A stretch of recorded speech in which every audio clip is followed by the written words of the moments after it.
स्वः तत्सवितुर्वरेण्यं भर्गो देवस्य धीमहि धियो यो नः प्रचोदयात्। ओम शांति शांति शांति।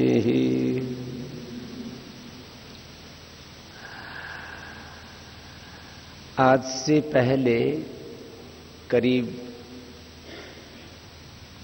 500 ऐसे मीटिंग्स में कर चुका हूं जिसमें हमारे मेडिकल साइंस से जुड़े हुए डॉक्टर्स और मेडिकल प्रैक्टिशनर्स के साथ में मैंने डिस्कशन किया और ये करीब 10 साल तक मैं करता रहा कि योग एंड मेडिकल साइंस ये दो अलग अलग चीजें नहीं है। योग अपने आप में एक मेडिकल साइंस है and without yoga medical science अधूरी है, इसलिए एक दूसरे के पूरक हैं। ये मैंने देश में, विदेशों में, कनाडा में, अमेरिका में, यूके में, अनेक जगहों पर भी जो मेडिकल प्रैक्टिशनर्स हैं, हॉस्पिटल्स हैं, एम्स से लेकर के, गंगाराम से लेकर के, अपोलो से लेकर के, सब जगह मैंने ये मेडिकल टॉक रखा और आपके बीच में कुछ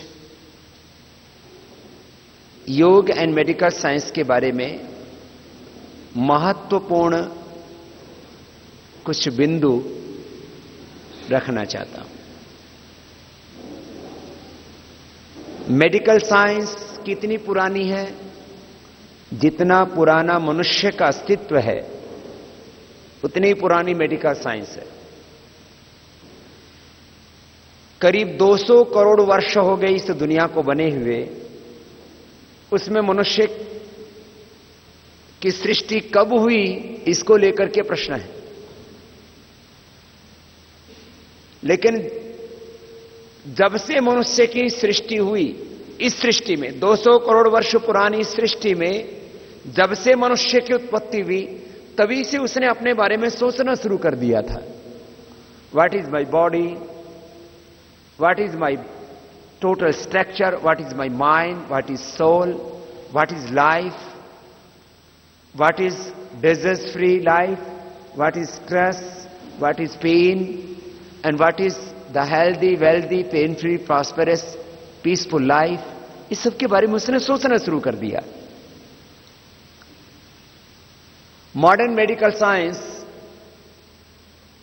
करीब 200-250 वर्ष पुराना है। मॉडर्न मेडिकल साइंस एक तरफ है हमारा एंसेंट मेडिकल साइंस, महर्षि चरक, महर्षि सुश्रुत, धन्वंतरी, वाग्भट्ट, ऐसे एक ऋषियों की परंपरा है। अश्विनी कुमारों से लेकर के रामायण काल में सुषेण आदि वैद्यों से लेकर के थेरापीज इसमें अलग अलग है, पैथी अलग अलग है, उससे कोई फर्क नहीं पड़ता। अब बॉडी का जो सिस्टम है वो तो बॉडी का सिस्टम है। अब एलोपैथी के डॉक्टर को भी वही सिस्टम के ऊपर काम करना पड़ेगा। अब एक एक सेल है, उस सेल के रिसेप्टर्स हैं, उसके जीन्स हैं, क्रोमोसोम्स हैं, उसका डीएनए, उन सेल्स के मिलने से टिश्यूज बनते हैं, टिश्यूज के मिलने से डिफरेंट ऑर्गन्स बनते हैं, डिफरेंट ऑर्गन्स से फिर पूरा सिस्टम हमारा डेवलप होता है। Reproductive, excretory, digestive, skeletal, circulatory, respiratory, nervous system, sympathetic, parasympathetic, hypothalamus system, autonomic system, voluntary system, autonomic system, ये तो सिस्टम अपना वर्क करता है। उस सिस्टम में कोई अवरोध आ गया, वो सिस्टम कहीं से ब्रेक होने लगा, इंबैलेंस होने लगा, तो डिजीज आ गई। Every imbalance in our body, in our system, this is called disease.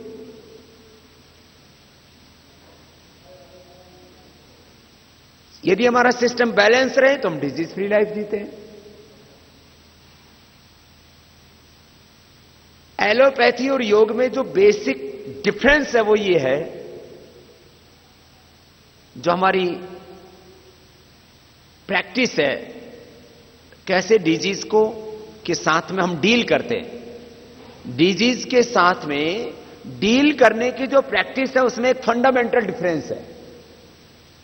वो फंडामेंटल डिफरेंस ये है कि एलोपैथी में हम सिम्टम्स के ऊपर वर्क करते हैं कि हमारी बॉडी में सिम्टम आया। क्या सिम्टम आया? ब्लड प्रेशर हाई हो गया, ब्लड प्रेशर लो हो गया, शुगर हाई हो गया, कोलेस्ट्रॉल हाई हो गया, यूरिक एसिड हाई हो गया, ईएसआर हाई हो गया,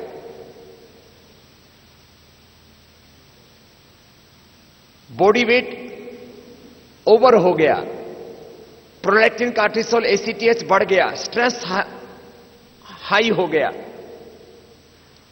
एसिड का लेवल बढ़ गया, गैस बढ़ गई, किसी भी केमिकल सोर्स हार्मोन्स का सिक्रेशन कम हो गया या ज्यादा हो गया, तो हम क्या करते हैं? सिक्रेशन कम होने पर बॉडी के उन ऑर्गन्स को, उन सेल्स को हम एक्टिवेट करते हैं जिससे कि वो सिक्रेशन फुलफिल हो जाए किसी भी केमिकल सोर्स या हार्मोन का। This is allopathy.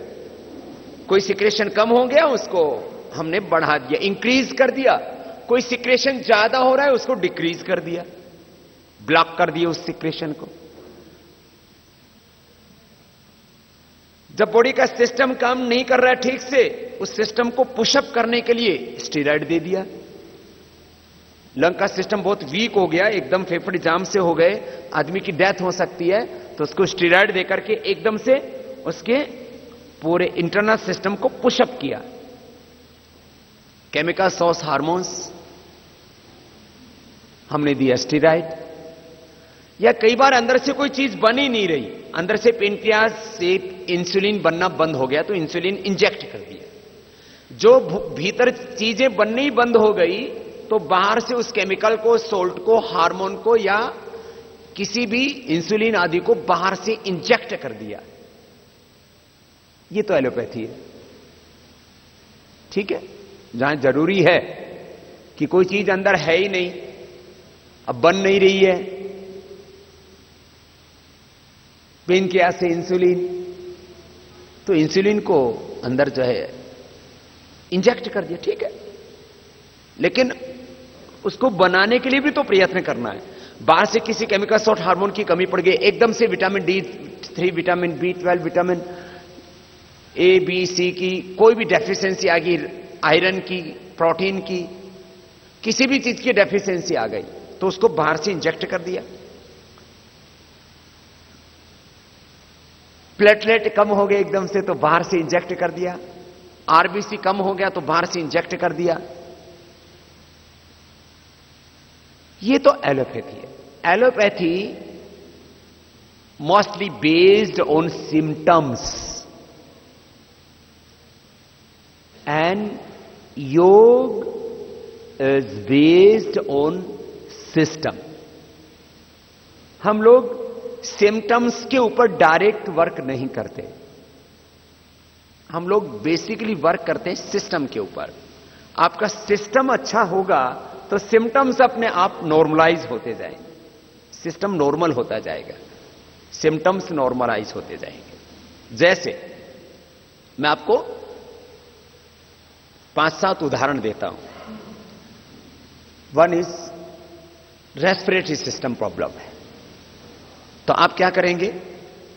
कोई भी रेस्पिरेटरी सिस्टम की प्रॉब्लम लेकर के गया, आप उस शुरू में कुछ सोर्स देंगे जिससे कि लंग थोड़ा खुल जाए, ऑक्सीजन पूरा मिल जाए, किसी भी तरह का इंफेक्शन है वो कंट्रोल हो जाए। उसके लिए आपने उसको कुछ ड्रग्स दे दिए। बहुत ही ज्यादा सिस्टम वीक है तो आपने उसको स्टीरॉयड दे दिया। हम क्या करेंगे? हम उसको कुछ नहीं देते, no salt, no chemical, no steroid, तो क्या कहते हैं? हम कहते हैं श्वास लो। इमरजेंसी में जरूरी है वो, लेकिन इन नॉर्मल लाइफ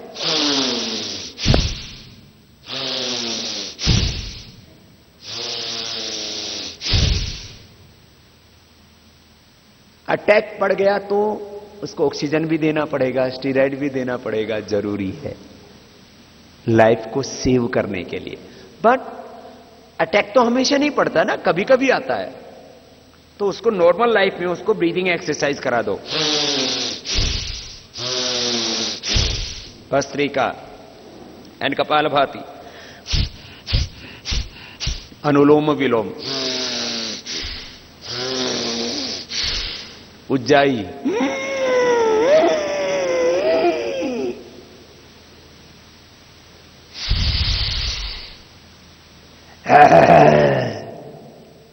तो ये हमने ब्रीदिंग एक्सरसाइज करवा दी, उससे उसका रेस्पिरेटरी सिस्टम स्ट्रांग हो गया।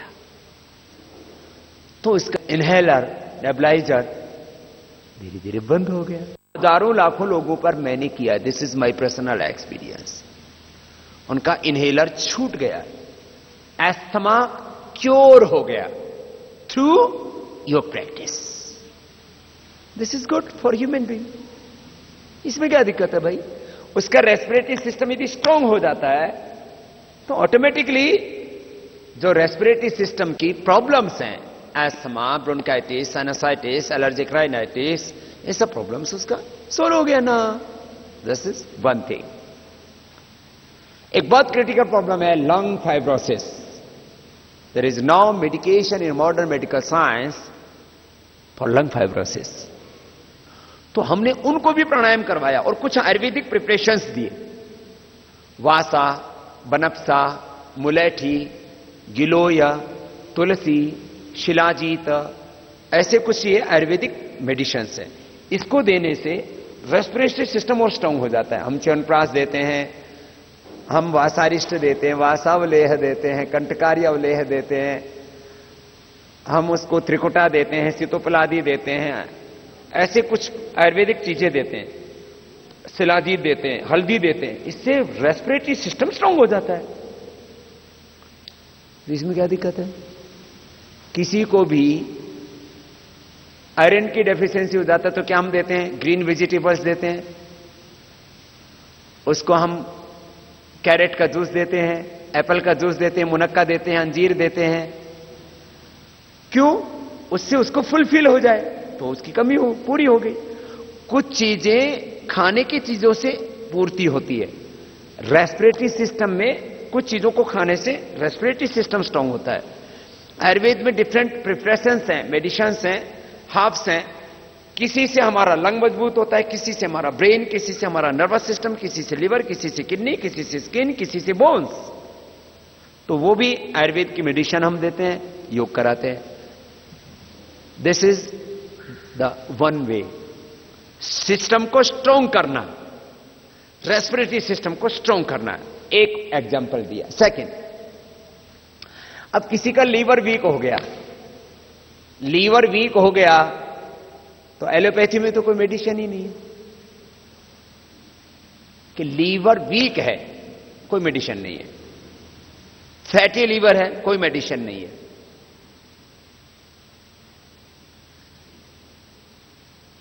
विद इन ए वीक किसी का एसजीओटी, एसजीपीटी बढ़ा हुआ है, बिलिरुबिन लेवल बढ़ा हुआ है, उसका लीवर पर स्वेलिंग है, लीवर सिरोसिस स्टार्ट हो गया है।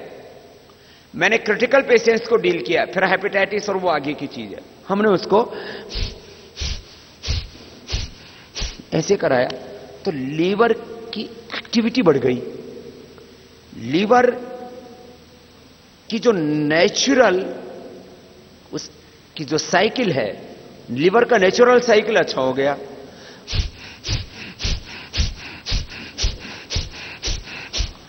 एसजीओटी, एसजीपीटी तो within a week 100% normal आ जाता है। मैंने कैसे रोगियों को डील किया है? 200, 400 SGOT SGPT, 200 to 400, 330 to 40 होना चाहिए। प्राणायाम करने से विद इन ए वीक ठीक हो गया, नॉर्मल फूड दे दिया, कुछ आयुर्वेदिक मेडिसिन दे दी, पुनर्नवाद, रिष्ट पुनर्नवाद, मंडूर, गिलोय पुनर्नवा, एलोवेरा एंड भूमि आंवला, कुछ ये रस हैं। एक है शोनाक, इधर नॉर्थ ईस्ट में बहुत होता है, हमको यहीं से पता लगा, हमने शोनाक से, उसको टोटला बोलते हैं।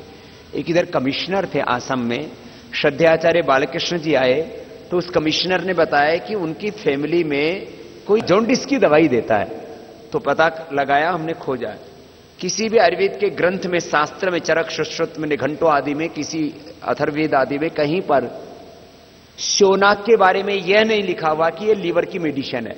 लेकिन उसका हमने, इसको कहते हैं ट्रेडिशनल प्रैक्टिस, परंपरागत ज्ञान, ट्रेडिशनल नॉलेज। तो ट्रेडिशनल नॉलेज से पता लगा कि ये तो लीवर में काम करता है, हमने ठीक किया। फास्ट हमारी डॉक्टर हमने ठीक की, उसका नाम था डॉक्टर भारती। वो बहुत सीनियर डॉक्टर थी, रामकृष्ण मिशन में सेवा करती थी, अभी भी होंगी, कई साल हो गए, मेरे करीब 15 साल हो गए उनसे बात नहीं हुआ अभी। तो वो हमारी फर्स्ट पेशेंट थी जिसको क्रोनिक हेपेटाइटिस हो गया था और एक चम्मच भी पानी अंदर नहीं जाता था। हमने उसको भूमि आंवला, एक पौधा है, दिस इज एवरीवेयर, पूरे इंडिया में होता है, भूमि आंवला, पुनर्नवा, पुनर्नवा one type of a root, भूमि आंवला, पुनर्नवा एंड मकोई, मकोई भी एक हब है, ऐसे ही कोई भी बच्चे उसके फल खाते रहते हैं, एलोवेरा, वीटाग्रास, ये हमने थोड़ा थोड़ा जूस पिलाया, विद इन 3 days वो इनटेक करने लगी, नहीं तो मर जाती, बच गई। फिर उसको प्राणायाम बताया, जिंदा हो गई, अभी तक भी जिंदा है। अभी तो कई दिनों से मेरी बात नहीं हुआ है, बीच बीच में कभी कभी आचार्य बालकृष्ण जी से बात होती रहती है। खैर, तो लीवर के लिए, लीवर के सिस्टम को अच्छा करना, पूरा यूनिवर्स आदमी चला रहा है क्या? This whole universe is working own system, his own system, उसका अपना एक सिस्टम है। ये सूर्य, ये चंद्रमा, ये धरती, ये पेड़ पौधे, वनस्पतियां और मनुष्येतर जीव, गाय, गधे, घोड़े, कबूतर, सब जो भी नेचर को फॉलो कर रहा है वो स्वयं में डिसिप्लिन्ड है, तो there is no problem, no disease, no stress, no BP, no sugar, no obesity, कुछ नहीं। अपने नेचर को फॉलो करने से सारी सृष्टि ठीक है। नेचर के साथ सबसे ज्यादा गड़बड़ ह्यूमन बीइंग करता है, बाकी सारी सृष्टि नेचर को फॉलो करती है। शाकाहारी जीव शाकाहार खाते हैं, मांसाहारी मांसाहार खाते हैं, जितनी जरूरत है उतना खाते हैं, उससे ज्यादा नहीं खाते हैं, टाइम से सो जाते हैं, टाइम से जग जाते हैं, जो नेसेसरी है उतना ही सेक्स करते हैं, उससे ज्यादा कोई भी जीव जंतु सेक्स नहीं करता है। आदमी का दिमाग खराब रहता है, ये हमेशा ही उल्टा पुल्टा करता रहता है, इसलिए प्रॉब्लम्स है। खैर, लीवर के लिए मैंने बताया। अब इंटेस्टाइन, अब इंटेस्टाइन का बड़ा प्रॉब्लम क्या है? The biggest problem of intestine is colitis and ulcerative colitis. Kapalbhati pranayama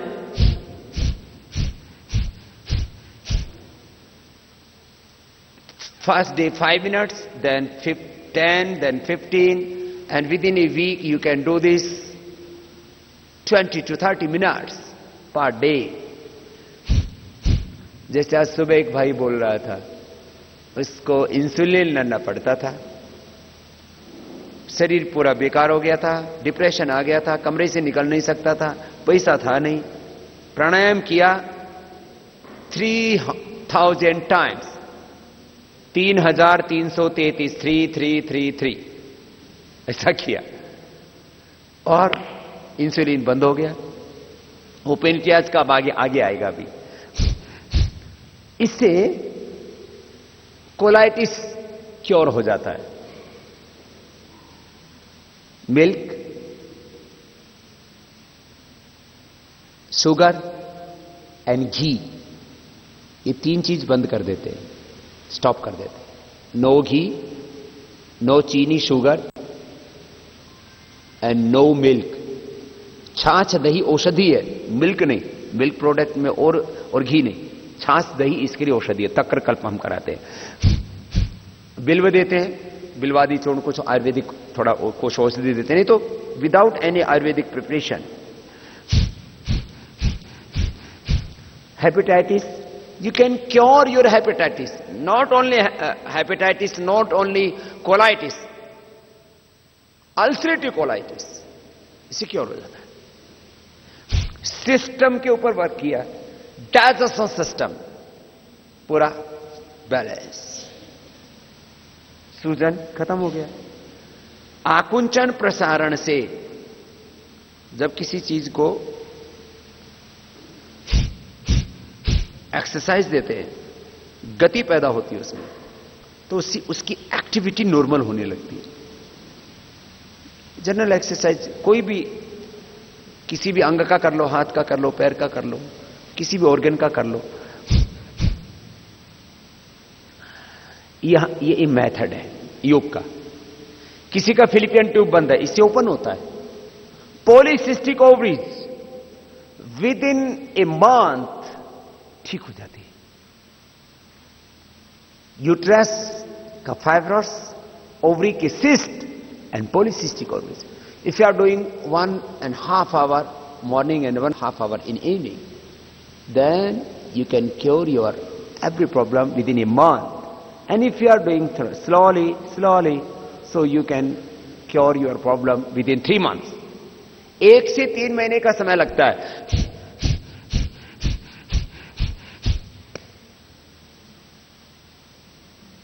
uterus का फाइब्रोस, ओवरी का सिस्ट, आप पूरा अल्ट्रासाउंड, सोनोग्राफी सब करवा करके चेक कर सकते हो। ब्रेस्ट का ट्यूमर, यूट्रस का ट्यूमर डिसॉल्व हो जाता है। ये पूरा बॉडी का मैकेनिज्म नॉर्मल हो जाता है।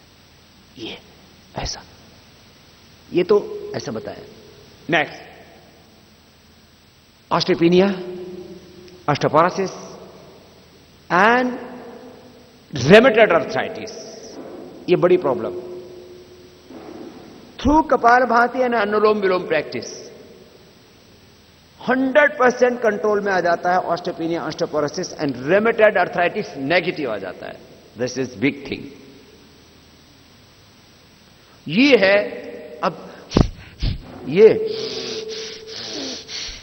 पूरा सिस्टम ना एकदम अब नॉर्मल साइकिल पर आ जाता है। ये खैर, ऐसे अब ओबेसिटी है, डायबिटीज है, थायराइड की प्रॉब्लम है, अब कपालभाति, उज्जाई, सिंहासन है, ये ग्रीवासन ऐसे। और यदि पॉसिबल हो तो उष्ट्रासन या sarvangasana, halasana. Thyroid, T3, T4, TSS 100% control, 100%। Medicine बंद। हम तो फर्स्ट डे मेडिसिन बंद कर देते हैं और उसके बाद ये प्रैक्टिस करवाते हैं, और T3, T4, TSS 100% नॉर्मल आ जाते हैं, 100%। ये क्रिएटिनिन लेवल बढ़ा हुआ, किडनी रिवाइव हो जाती है। First thing is chemical source hormones का बैलेंस, एनाबॉलिज्म, कैटाबॉलिज्म, मेटाबॉलिज्म का बैलेंस। डीजनरेटिव सेल्स भी रीजनरेट हो जाते हैं, ये बड़ी बात है।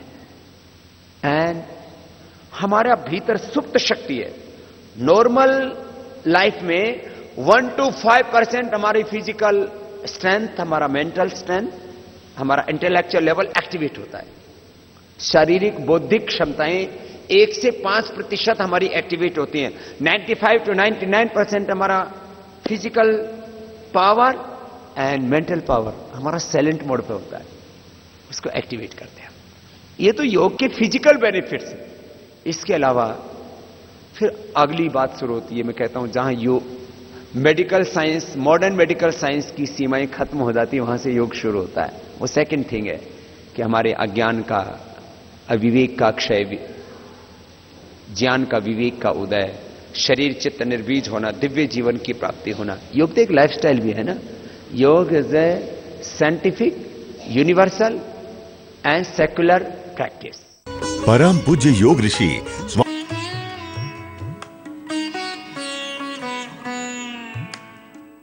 आज ये बहुत से डॉक्टर्स हैं और दूसरे मेडिकल प्रैक्टिशनर्स हैं, कुछ स्टूडेंट्स हैं हमारे मेडिकल के, तो उनको ये योग का एक इंट्रोडक्शन मैंने दिया थोड़ा सा। मेडिकल साइंस के उद्देश्य क्या है, तो मैं सुबह बता रहा था, हमारे प्रोफेसर राजेंद्र जी तो पूरा, ये कल आए तो धोती में थे। आप धोती में ज्यादा अच्छे लगते हो, धोती में एकदम, ऐसे तो क्षत्रिय हैं ये, लेकिन धोती में एकदम पंडित जी जैसे दिखते। फिर सुबह आए योग की ड्रेस में, अब आए डॉक्टर की ड्रेस में। सुबह मैंने बोला मेडिकल साइंस का पहला उद्देश्य क्या है, what is the first aim, goal of medical science? Primary prevention. Yoga is a primary prevention. Second thing, माने रोगी होने से बचाना, prevention is better than cure. तो primary prevention. Second, secondary prevention. एक बार हार्ट अटैक आ गया, एक बार अस्थमा का अटैक आ गया, एक बार अर्थराइटिस का अटैक आ गया, एक बार आदमी मोटा हो गया, उसको थोड़ा ठीक ठाक कर दिया, दोबारा ना हो, दोबारा ब्लड प्रेशर शूट अप ना हो, कुछ चीज। Secondary prevention. Yoga is very good practice for secondary prevention. Primary prevention, secondary prevention. Third is control. अब BP, sugar, stress, obesity, you can control your everything. तो third is control. Acute management. Acute management में तो modern medical science ज्यादा advance है, लेकिन कई बार क्या आदमी को हार्ट अटैक हो गया, there is no doctor, no hospital, what you can do? You can do Anulom Vilom. और ऐसे ही लोग बचे, पहाड़ में हार्ट अटैक हो गया, खेत में हार्ट अटैक हो गया, कोई मेडिकल फैसिलिटी नहीं है, लोगों ने अनुलोम विलोम किया, थोड़ा यहाँ एक्यूप्रेशर फैक्यूप्रेशर किया, थोड़ा अनुलोम विलोम करके हॉस्पिटल तक पहुंच गए, बच गए मरने से। एक्यूट मैनेजमेंट में भी योग मदद करता है, पैरालिसिस पेशेंट्स को, हार्ट अटैक में और कई डिफरेंट वेरियस डिजीज में। Acute management. Cure, curing process तो है योग में। मैं तो बोलता ही हूं, आप अपनी हर बीमारी को क्योर कर सकते हो, आपके पास सारा अंदर ताकत है। अपने सिस्टम को ऑन करो जरा, उसको नॉर्मलाइज करो, रेगुलाइज करो। Cure. Rehabilitation and palliation. Rehabilitation में, अब बुढ़ा आदमी है, उसको घुटने में चोट लग गई, गिर गया, पड़ गया, हाथ पैर टूट गए, किसी को एक्सीडेंट हो गया, हाथ पैर टूट गए, सब पूरा शरीर कबाड़ा हो गया, वो मेडिसिन ले, ऑपरेशन करवा ले, ठीक है, लेकिन उसके बाद वो प्राणायाम करता है तो जल्दी रिकवर हो जाता है। रिहेबिलिटेशन के लिए योग is a very good practice. And palliation, अब डॉक्टर्स ने बोल दिया ये तो मरेगा। कई बार तो थोड़ा मैं मजाक कर रहा हूं, हाँ, बुरा मत मानना, डॉक्टर बोल देते अब ये पेशेंट 1 महीना जिएगा, 2 महीना जिएगा, 3 महीना जिएगा। मैंने कहा तुमने यमराज के साथ समझौता कर रखा है कि डेथ वारंट बता देते हो कि कब आएगा? नो। ऐसे रोगी जो पैलिएशन पर थे, मैंने अब मरने के लिए छोड़ दिया, उसको कुछ दवाई दे दी जिससे उसको पेन ना हो, कुछ चीजों को कंट्रोल करने के लिए, ऐसे पेशेंट भी योग से अच्छे हो गए। यह अपवाद है, लेकिन है तो सही। तो 7 बड़े मकसद हैं, 7 गोल्स मेडिकल साइंस के, उन सब में योग फिट बैठता है। तो ये मैंने कुछ आपको योग का जो मेडिकल साइंस से जुड़ा हुआ एस्पेक्ट है उसके बारे में बात की। 2 बात कह के अपनी बात पूरी कर देता हूं। मेडिकल साइंस में एविडेंस बेस्ड मेडिसिन को ही हम प्रूव मानते हैं, उसको ट्रूथ मानते हैं, उसको सच मानते हैं, बाकी हम कोई चीज की चर्चा नहीं करते। तो मेडिकल जो जहां तक क्लिनिकल कंट्रोल ट्रायल बेस्ड जो है ट्रीटमेंट की बात है, मेडिसिन की बात है, तो उसमें योग में भी हमने क्लिनिकल कंट्रोल ट्रायल कर लिए हैं, स्ट्रेस से लेके बीपी शुगर से लेकर के डिफरेंट प्रैक्टिस के ऊपर। तो योग उसमें एब्सोल्युटली राइट है। सेकंड थिंग,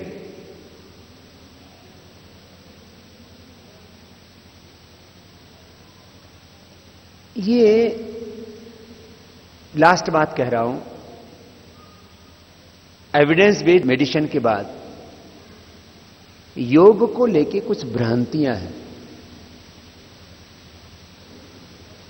जैसे मान लीजिए मैं मेडिकल साइंस के बारे में यदि ठीक से जानकारी ना रखूं और सुबह से शाम तक मैं मेडिसिन्स को और डॉक्टर्स को गाली देता रहूं तो लोग कहेंगे बाबा का दिमाग पागल हो गया है। उस विषय में जानकारी ना होने से हम उसके बारे में कुछ गलत गलत बात सोच लेते हैं। तो योग के बारे में भी बहुत भ्रांति है लोगों को।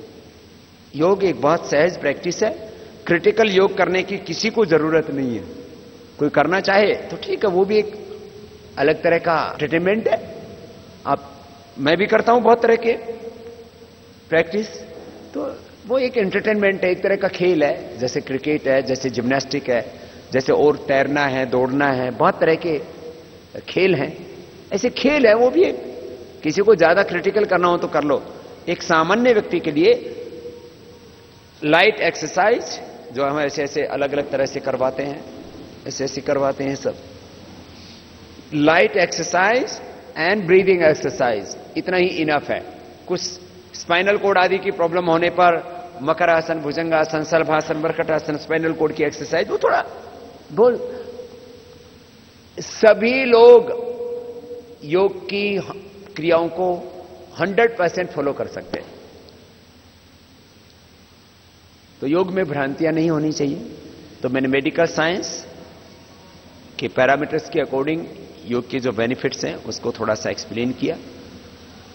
और दूसरा, योग के ऊपर जो रिसर्च हो रहा है कम लोगों को पता होगा। अभी जो है इंडिया में सबसे ज्यादा इंटरनेशनल जर्नल्स में रिसर्च पेपर हमने पब्लिश करवाए हैं। हम पतंजलि रिसर्च फाउंडेशन हमारा है, उसमें हम इसके ऊपर पूरा रिसर्च करते हैं।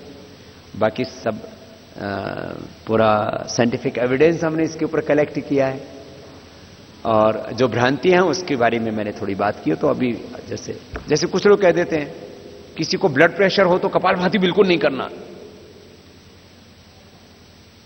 This is A myth and this is A wrong perception, this is A ignorance. जानते नहीं, लोग बोल देते हैं। हमने देखा 1 second 1 stroke, this is a safe practice of Kapalbhati pranayam. And if you are suffering from hypertension, you do Kapalbhati and Anulom Vilom, and you can control your hypertension within a week. एक सप्ताह में, कोई एक दिन में, किसी का 3 दिन में, किसी का 7 दिन में। बीपी की मेडिसिन की रिक्वायरमेंट नहीं रहती, ये मैं बात कहता हूं। और लोग कहते हैं अरे सब, हाँ इतना जोर से नहीं करना, इससे तो सुटक होता है, ऐसे नहीं।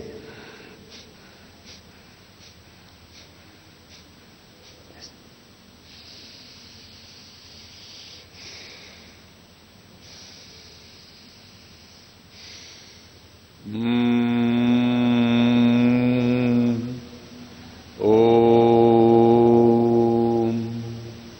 श्वासों पर ध्यान और शवासन, इतना ही कर लिया, बीपी नॉर्मल हो जाता है। अब मैं थोड़ी बोलता हूं कि भाई तुमको, अब किसी को ब्लड प्रेशर है, हार्ट की प्रॉब्लम, उसको बोलो नोली करो।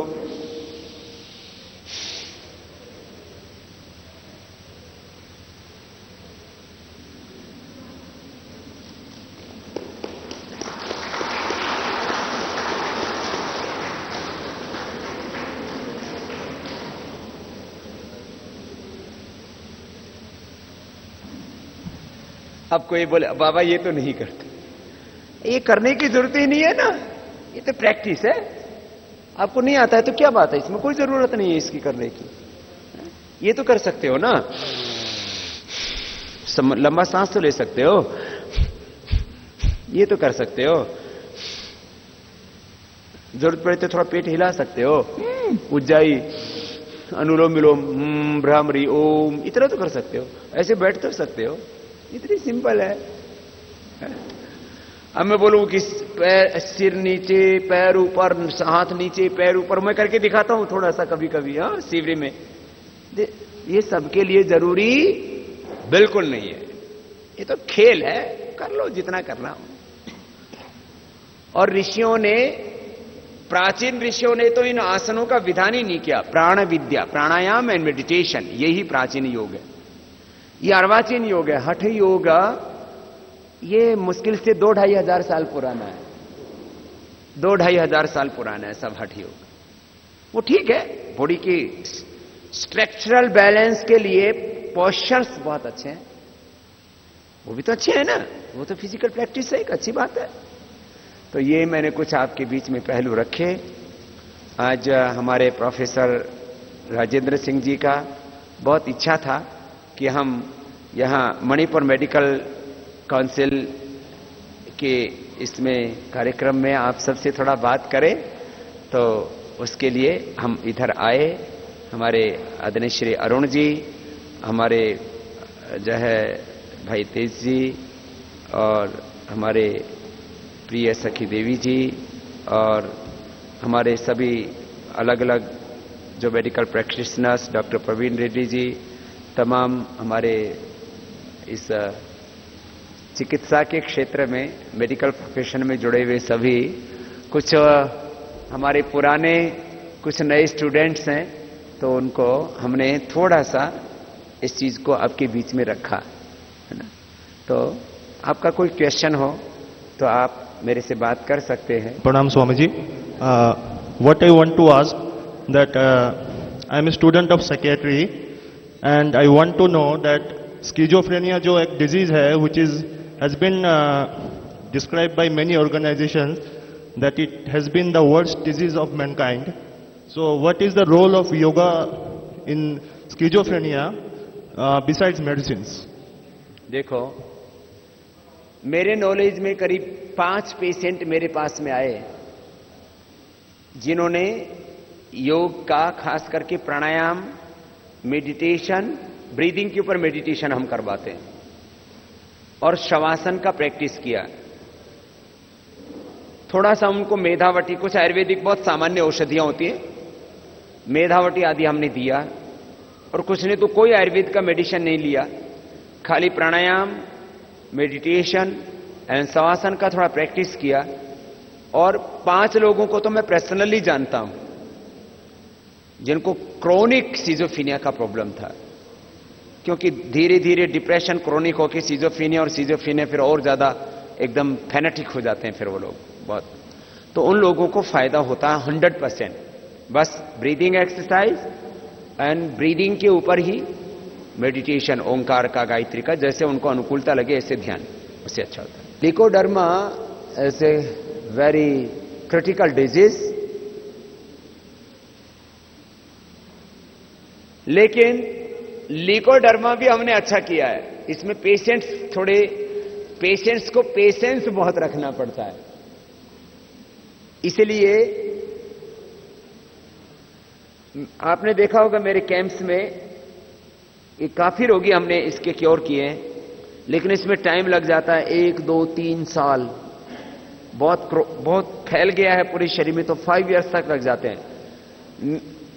योग का जो बेनिफिट है, कुछ चीजों में first day you can feel the benefit, but जो क्रिटिकल प्रॉब्लम्स हैं, हेपेटाइटिस है, रूमेटॉइड आर्थराइटिस है, सिजोफ्रेनिया, इनमें थोड़ा टाइम लगता है।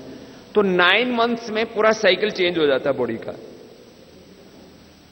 थोड़ा है तो 9 मंथ्स में ठीक हो जाएगा, थोड़ा क्रिटिकल है और ज्यादा बढ़ा हुआ है तो 1, 2, 3 साल भी लग सकता है। तो उसमें प्राणायाम करते हैं, नमक कम करा देते हैं, लो सोल्ट, एंड उसमें हम सूर्य की धूप में बैठ के प्राणायाम करवाते हैं, और नीम का पत्ता का रस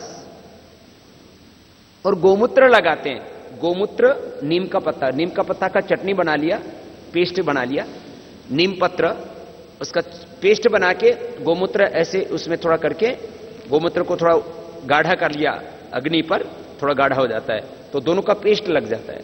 ऐसा करने से और कायाकल्पवटी, अमृता सत, गिलोय, गिलोय बहुत अच्छी चीज होती है। गिलोय एक लता होती है। शुद्ध बाकुची चूर्ण एक जड़ी होती है, सुगंधित होती है, ऐसे बीज होता है, एक सीड होता है, उसको हम खिला देते हैं। इससे लेकोडर्मा भी अच्छा होता है। Next, depression and anxiety. देखो, डिप्रेशन एंड एंजाइटी तो एक दूसरे से रिलेटेड है। डिप्रेशन होने से एंजाइटी हो जाती है। तो इसमें अनुलोम विलोम प्राणायाम बेस्ट है। अनुलोम विलोम प्राणायाम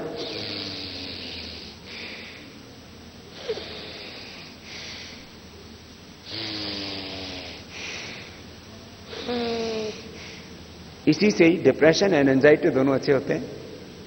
अच्छे हार्मोन्स का सिक्रेशन बढ़ जाता है। इसके ऊपर मैंने क्लिनिकल कंट्रोल ट्रायल किया। प्रोलैक्टिन, कार्टिसोल, एसीटीएस, बीटा एंडोर्फिन, सारे हार्मोन्स का चेक किया मैंने, प्राणायाम करने के पहले, प्राणायाम करने के बाद। एसजीपीजीआई लखनऊ के साथ हमने कोलैबोरेशन में किया ये रिसर्च, और उससे हमने देखा स्ट्रेस लेवल एकदम डाउन हो जाता है और बैड हार्मोन्स नीचे जाते हैं, गुड हार्मोन्स बीटा एंडोर्फिन, इनकैफ्रिन आदि बढ़ जाते हैं। सेकेंड थिंग, ये तो हो गया pranayama. One thing is counselling. मैं काउंसलिंग क्या करता हूं? मेरी एक काउंसलिंग तो ये रहती है, सब खुश रहो। अब बोले खुश कैसे रहें, अंदर से खुश ही नहीं रहा जाता। तो मैं उसको अगली बात कहता हूं कि आदमी दुखी क्यों होता है? उसको लगता है मैं स्वस्थ नहीं हूं, उसको लगता है मैं सुंदर नहीं हूं, उसको लगता है मेरे पास प्रॉस्पेरिटी नहीं है, उसको ऐसा लगता है उससे कोई प्यार नहीं करता है।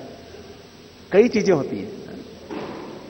तो मैं कहता हूं सुबह उठते ही सोचा करो तुम दुनिया के सबसे स्वस्थ आदमी हो, जैसे मैं सोचता हूं।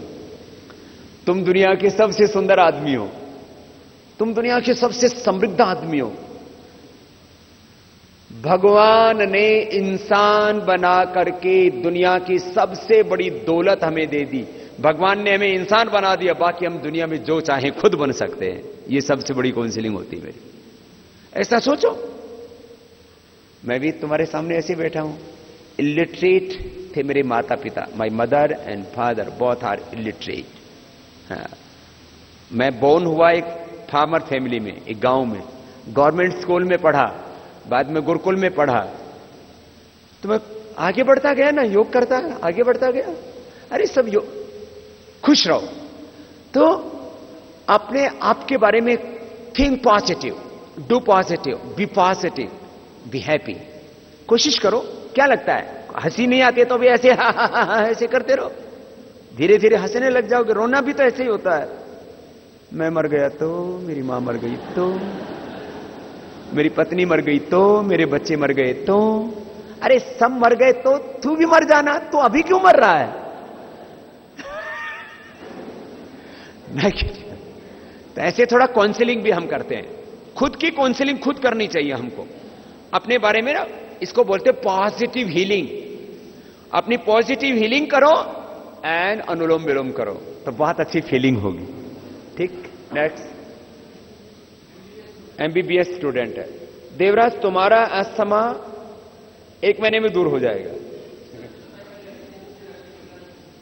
कोई अब दवाई ट्राई मत कर, योग ट्राई कर। योगा, ब्रीदिंग एक्सरसाइज, यही सबसे मस्ट है। करके देख। तो तेरा तो फेफड़ा बहुत अच्छा है। इधर आ।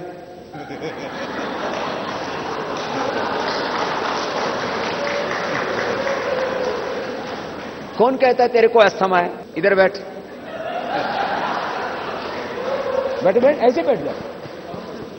देवराज बैठ जा, कोई चप्पल पहन के बैठ। ऐसे कर, ऐसे पैर नीचे करके कर सकता है, ऐसे कोई बात नहीं।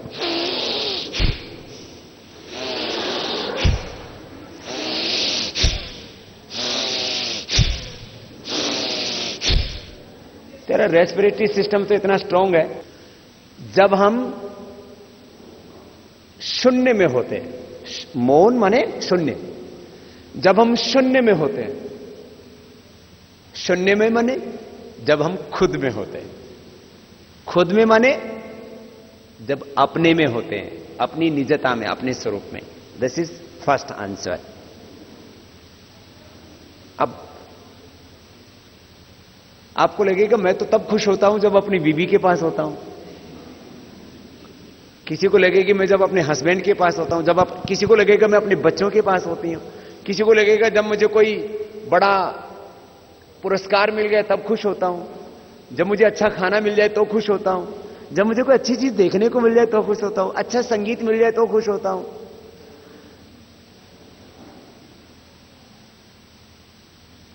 अनुकूल वेदनीयम सुखम, प्रतिकूल वेदनीयम दुखम।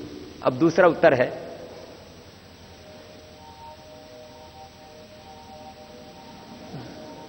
जिसमें अनुकूलता होती है उसमें हम सुखी होते हैं, जिसमें प्रतिकूलता होती है वहां दुखी हो जाते हैं। लेकिन ये है क्या सुख दुख, वो मैंने बताया है। एक दूसरे को करीब पाके, एक दूसरे को हृदय से लगा के, सुंदर रूप, सुंदर शब्द, सुंदर स्वाद, सुंदर गंध देख के, समृद्धि सम्मान देख करके, और शासन, सत्ता, power, prosperity, pleasure, different price, and जो भी अनुकूलता किसी भी तरह की, उससे हम सुखी क्यों होते हैं? उससे ना हम कोई भी चीज हमें, जिससे हमें सुख मिलता है वो हमें मौन में लेके जाती है, शून्य में लेके जाती है। अब कुछ लोग तो ड्रग लेके बड़े खुश होते हैं, ड्रग ले लिया तो बोले हम धरती के सबसे बड़े आदमी हैं, और नशा उतरते फिर ड्रग ले लेते हैं। तो मेन चीज है हम शून्य में जाना चाहते हैं, सो करके हम सुखी होते हैं। जब हम सोते हैं, आज बड़ा मजा आया सोने में, साउंड जो है कोई स्वप्न नहीं था, ऐसा बहुत अच्छा नींद आया। तो शून्य में जब हम होते हैं, स्वयं में जब हम होते हैं, तब सुखी होते हैं। तो हम स्वयं में रहें, जैसे हम खुद में रहते हैं, स्वयं में, यही योग है, तो बड़ा खुश रहते हैं। स्वयं में पूर्णता है, ज्ञान की, सुख की, शांति की, आनंद की, सब कुछ भगवान ने हमें पूरा दिया है। भगवान की कोई भी रचना अधूरी नहीं है, सब में सब प्रकार की पूर्णता है, ज्ञान की, शक्ति की, ऐश्वर्य की, सुख की, शांति की, आनंद की। Everything is inside, everything is inside. तो ये तो पहला उत्तर हुआ। अब दूसरा इसी से जुड़ा हुआ कि हम खुद में रहते हैं, अर्थात अपने में, आत्मा में। ये आत्मा and mind, soul and mind, ये क्या चीज है? और ये कहां रहते हैं? तो माइंड तो इधर है, ये तो सबको पता है, राइट ब्रेन, लेफ्ट ब्रेन। ये इसमें ये ब्रेन, ये जो इसमें फिर ये जिसको हम माइंड कहते हैं, ये तो ब्रेन हो गया। ब्रेन के अंदर कुछ सेल्स होते हैं, मेमोरी सेल्स होते हैं, और उसका थोड़ा एक स्ट्रक्चर है। तो what is the mind? Mind तो हमारा बाहर भी रहता है, दिमाग तो, ब्रेन तो यहां है, लेकिन हमारा मन चला गया घर में। अभी देखो अपने घर में, देखो घर चला गया मन। अब सूरज को देखो, सूरज में चला गया मन। चांद को देखो, चांद में चला गया मन। अमेरिका को देखो, अमेरिका में चला गया मन। हरिद्वार देखो तो हरिद्वार में चला गया मन।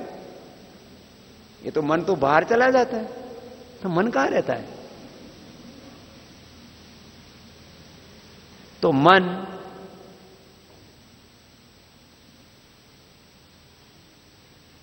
के चार तत्व हैं, चार भाग हैं इसके।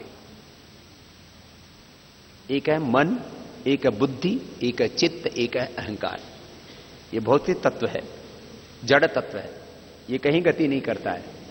हम जो बोलते हैं ना कि मन चला गया, this is A thought process, this is not a कोई फिजिकल थिंग्स। कोई ऐसी चीज नहीं कि जो कहीं चली जाती है वापस आ जाती है। दिस इज, ये विचारों का खेल है। This is a game of thoughts, this is not our mind. So हम ये जो कहते हैं ना इधर चला गया मन, उधर चला गया मन, मन एक जड़ तत्व है, ये स्वयं गतिशील नहीं है, अपने आप चलता नहीं है। तो ये हमारे थॉट्स हैं खाली, ये ख्यालों की दुनिया है, विचारों की दुनिया है, ये जाता कहीं नहीं है, तो हमारे भीतर ही रहता है। तो कहां रहता है? तो मन कोई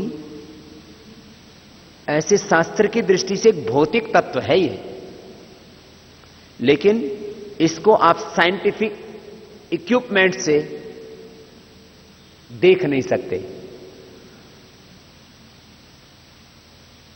this is not a visible thing,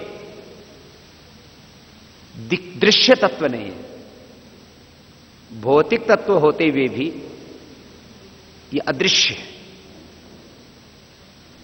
ये फिर रहता कैसे है? ये इसके ऊपर है आत्मा, soul. Soul is the controller of body, mind, शरीर, इंद्रियों और मन का नियंत्रक, कंट्रोलर, वो सोल है। सोल कहां रहता है? सोल वो एक ऐसे दृश्य चीज नहीं है। इसके बारे में दो मान्यताएं हैं, एक है वो अणु है, एक है वो विभू है। कोई कहते हैं कि आत्मा बहुत सूक्ष्म है, कोई कहते हैं तो सर्वव्यापक तत्व है। अब इसके ऊपर तो बहुत बड़ी फिलोसॉफिकल बहस होती है, तो बहुत लंबी हो जाएगी, लेकिन इतनी बात जरूर है कि आत्मा शरीर का नियंत्रक है। अब जैसे मैंने संकल्प किया तो मेरा हाथ ऊंचा उठ गया, मैंने संकल्प नीचे आ गया। इसको मेडिकल टर्मिनोलॉजी में वॉलंटरी सिस्टम बोलते हैं। मैंने हाथ उठाया, नीचे आ गया।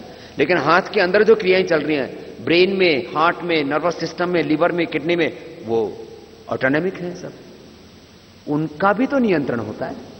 तो आत्मा हमारी ज्ञात और अज्ञात शक्तियों का नियंत्रक है, शरीर का, हमारी इंद्रियों का, हमारे मन का। जैसे मैं अपने माइंड को जहां चाहता हूं कंट्रोल करता हूं, तो ये मैं कौन हूं? I am the controller of my mind. ये मैं कौन हूं? ये मैं ही आत्मा है। जो हम बार बार मैं प्रयोग करते हैं ना, ये मैं ही आत्मा है। मैं, I is soul and soul is आई।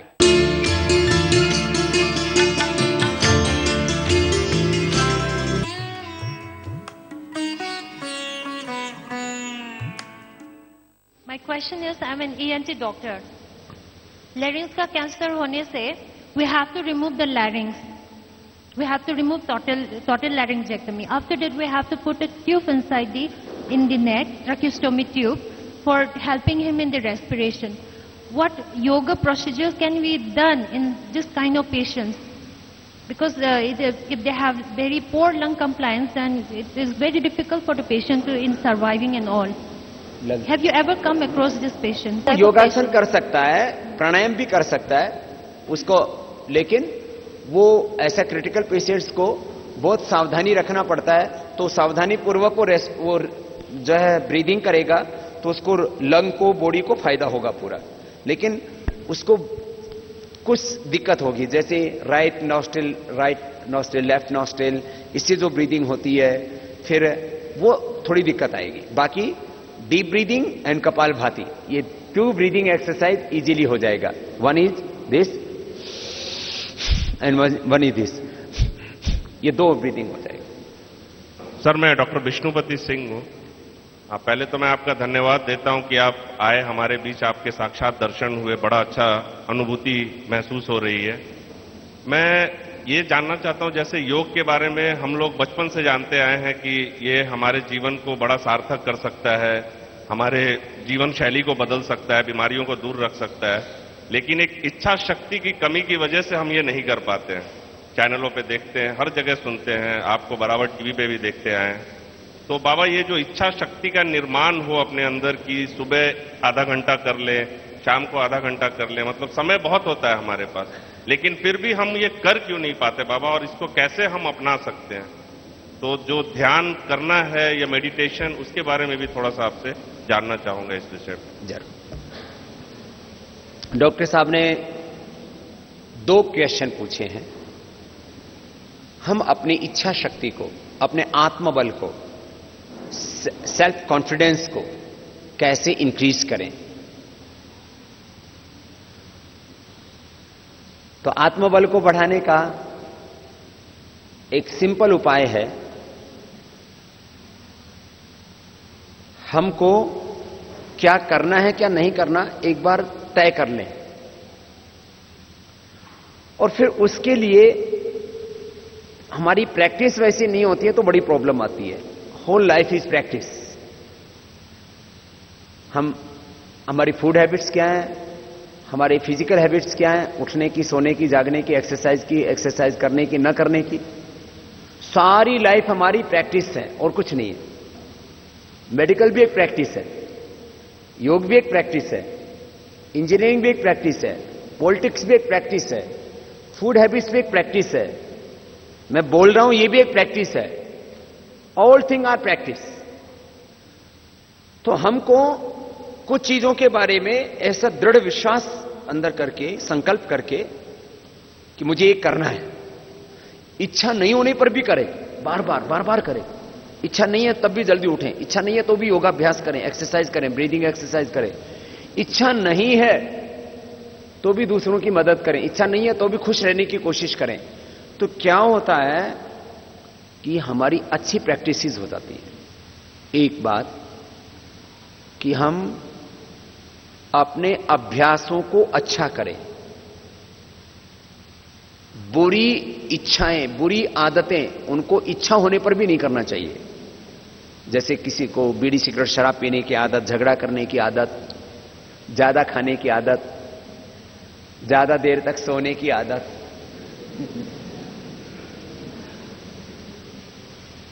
बुरी आदतें इच्छा होने पर भी नहीं करनी चाहिए। अब जैसे शादी हो गई और इच्छा हो जाए कि दूसरे से भी प्यार करना है, तो गलत बात है ना। मन को तो रोकना पड़ेगा, नहीं रोकोगे तो मन पता नहीं कहां लेके फेंक देगा। हर चीज में, खाने पीने, जीने, शादी विवाह, सन्यासी योगी, जहां पर भी हो, कुछ तय कर लेना चाहिए कि ये करना है नहीं करना। तो उस अच्छी प्रैक्टिसेस को बार बार करना चाहिए। अच्छी प्रैक्टिस, गुड प्रैक्टिस क्या है?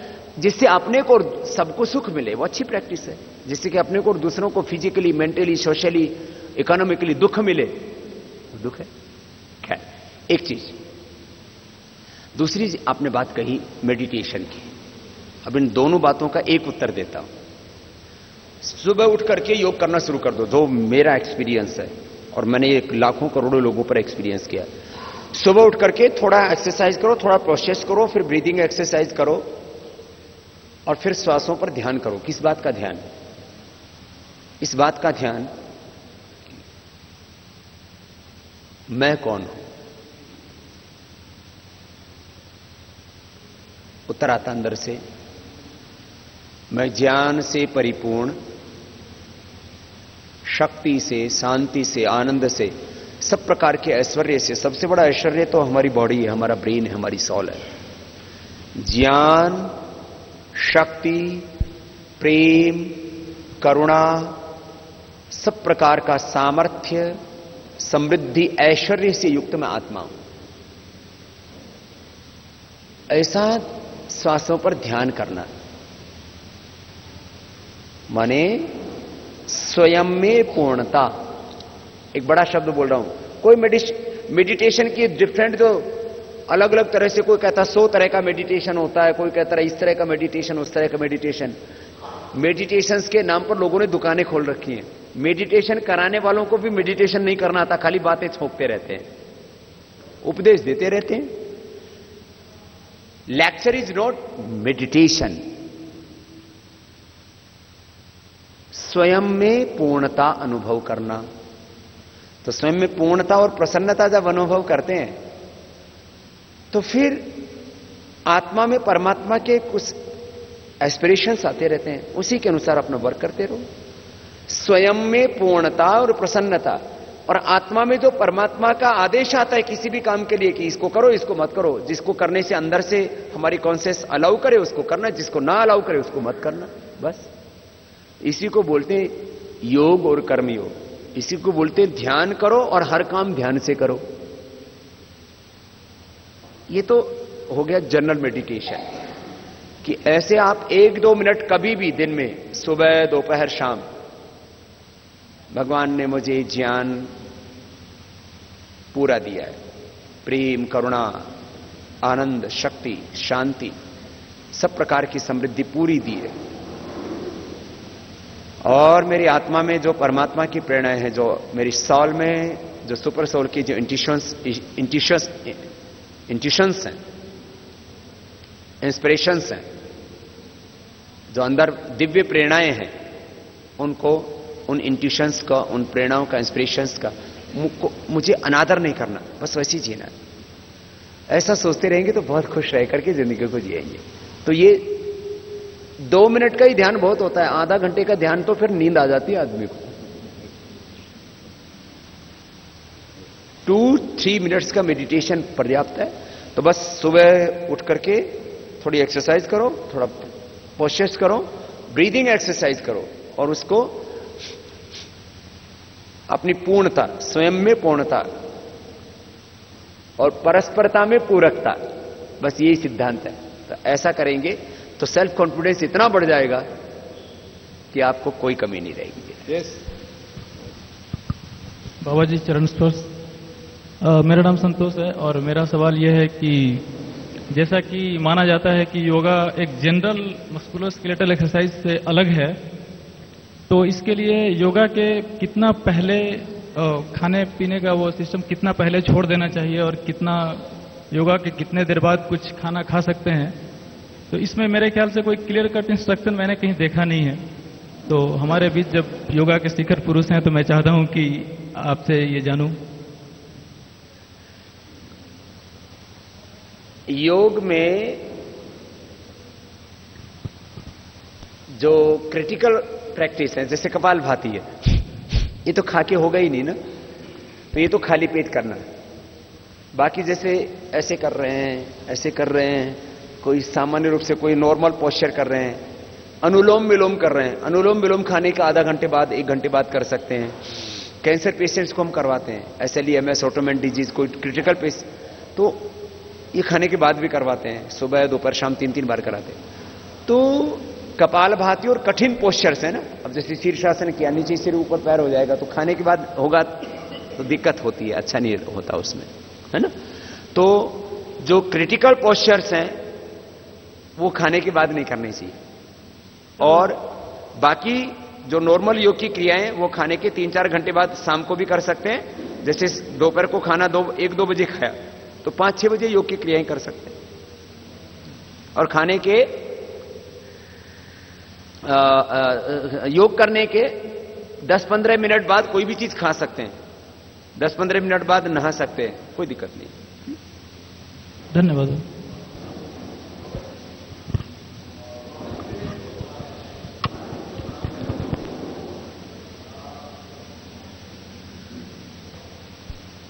जी वैसे तो सवाल आपसे पहले भी बहुत लोगों ने पूछा होगा, लेकिन फिर भी मैं आपसे एक बार चाहता हूं कि आप इस पर थोड़ा सा प्रकाश डालिए। बाबा जी मैं थोड़ा चाहूंगा कि आप थोड़ा डायबिटीज़ के बारे में थोड़ा सा प्रकाश डालिए, बहुत कॉमन सी प्रॉब्लम है। और दूसरा ये कि लो बैक एक, मेरी उम्र 28 साल है और मेरा नाम अचिन है, मैं ENT में ही हूँ। बाबा जी मुझे खुद को डायबिटीज़ है, मैं चाहूँगा कि आप थोड़ा सा प्रकाश डालें कि इतनी कम उम्र में अगर हम डायबिटीज़ में थोड़ा सा योग का सहारा लें तो आगे चलकर हमें मतलब दवाइयों के ऊपर निर्भर रहना पड़ेगा कि नहीं। डायबिटीज और बैक के लिए छोटी सी बात कहता हूं। डायबिटीज में हम एक तो कपालभाति कराते हैं, इससे पेनक्रियाज के बीटा सेल्स एक्टिवेट होते हैं, रीजनरेट होते हैं। वन थिंग, ये 15 मिनट से लेकर 30 मिनट तक हम करवाते हैं, ठीक है। फिर इसमें ओंडू का आसन कराते हैं, फिर योग मुद्रासन कराते हैं, शशकासन कराते हैं, वक्रासन, अर्धमत्स्येंद्रासन, और फिर ज्यादा क्रिटिकल होता है तो ऐसे कुछ पोस्चर्स जोड़ देते हैं, ठीक है।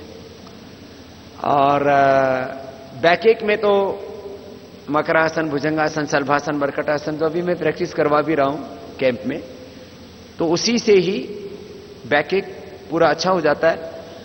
कपालभाति में अनुलोम विलोम भी करवाते। कई बार क्या होता है, पेनक्रियास तो ठीक काम कर रहा होता है, लेकिन बॉडी के जो हमारे सेल्स के रिसेप्टर्स हैं वो वीक हो जाते हैं। तो जब बॉडी के रिसेप्टर्स, सेल्स के रिसेप्टर्स वीक हो जाते हैं, तो सेल्स के पास में जब ऑक्सीजन और ग्लूकोज जाता है तो वो अपने अंदर उसको रिसीव नहीं कर पाते, उसको बर्न नहीं कर पाते फिर अंदर माइटोकॉन्ड्रिया में, उसी से फिर शुगर का लेवल बढ़ा। तो कपालभाति से पेनक्रियाज, अनुलोम विलोम से हमारे बॉडी के सेल्स के रिसेप्टर्स जब अच्छे हो जाते हैं तो पूरा ग्लूकोज कंट्रोल में आता है। जी बाबा जी, विरोधाभास ये है कि मैं भी आयुर्वेद का ही ट्रीटमेंट ले रहा हूँ पतंजलि से ही, तो सर बाबा जी इसमें कुछ दवाइयाँ कुछ अगर आप प्रकाश डाल दें तो। आयुर्वेद की दवाइयां देखो, आयुर्वेद की दवाइयों में जो ऑथेंटिक मेडिसिन हैं वही लेनी चाहिए। जैसे एलोपैथी में भी ऑथेंटिक जो मेडिसिन हैं वही लेते हैं, ऐसे आयुर्वेद में क्या है, कुछ लोग कुछ भी घोट घोट के देते रहते हैं, वो नहीं लेना चाहिए। तो जैसे हमारी फार्मेसी है तो उसका पूरा साइंटिफिक मेथड होता है, दवाई बनाते हैं, उन चीजों को लो, या डायरेक्ट हर्ब्स को लो, जैसे मधुनाशिनी हम बनाते हैं उसको लो। गिलोय आप कहीं से भी जड़ी बूटी लेके खा सकते हो, गिलोय है, चिरायता है, उसको उबाल करके पानी पी लिया। गिलोय को ही उबाल, रात को भिगो दो इतना सा टुकड़ा कूट के, सुबह उसको उबाल करके पी लो, उसी से ही करीब 99% डायबिटीज कंट्रोल में आ जाती है। और ये मधुनाशिनी ले लिया, ऐसे बैक के लिए शिलाजीत, अश्वगंधा, चंद्रप्रभावटी। तो ऑथेंटिक मेडिसिन लेनी चाहिए जो प्रामाणिक तौर पर, क्योंकि हमारे इंडिया में अभी भी जो पैरामीटर्स हैं आयुर्वेद के बहुत शिथिल है, इसलिए लोग कुछ भी बना बना करके घोट घोट के देते रहते हैं, उनसे बचना चाहिए। ठीक है बेटा, thank you. Thank you, Swamiji. I think now is time for us to wind up. You have enlightened, Swamiji, you have enlightened us. We are so grateful to you for enlightening us. And on behalf of the Indian Medical Association, Manipur State Branch, and Bharat Swabhiman, on my own behalf, I thank every one of you for your active participation. Without your participation, this program, the interactive session on yoga and modern medical science, it would not be possible. Once again, I thank you everyone from the bottom of my heart. Let us give a standing ovation to our Swamiji. Let us give a standing ovation to our Swamiji. Let us give a big clap. नमस्ते सभी को बहुत बहुत। Thank you very much. Tea is being served. Tea and biscuit are being served. Thank you very much.